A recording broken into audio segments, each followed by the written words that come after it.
দক্ষিণ প্লাজা শপথ যেটা এটা বিএনপি আপনার এই অভিপ্রায় ব্যক্ত করেছিল। আমার ধারণা যেটা সেটা হচ্ছে যেহেতু আমাদের এই সংসদটা একটু ভিন্ন, আমরা জুলাইয়ে ছাত্র জনতার যে আত্মত্যাগ, এই গণ অভ্যুত্থান, অনেক আত্মত্যাগ, অনেক কষ্ট, অনেক বেদনা, অনেক আপনার প্রাণহানি বিনিময়ে আমরা এই সংসদটা পেয়েছি। এই সংসদটা অন্য সব সংসদের চেয়ে একটু ডিফারেন্ট।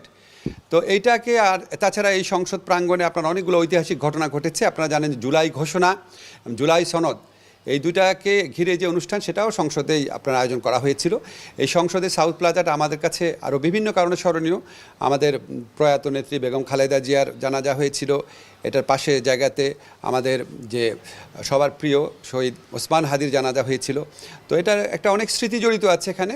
প্লাস এটা আমাদের জুলাই গণ অভ্যুত্থানের একটা বিভিন্ন যে ডকুমেন্টেশন সেটার প্রকাশের একটা জায়গা হয়ে দাঁড়িয়েছিল। তো এটা সব কিছু বিবেচনা করে, হয়তো সব কিছু বিবেচনা করে ওনারা অভিপ্রায় ব্যক্ত করেছেন, আমরা সেটা অনুযায়ী আয়োজন করছি।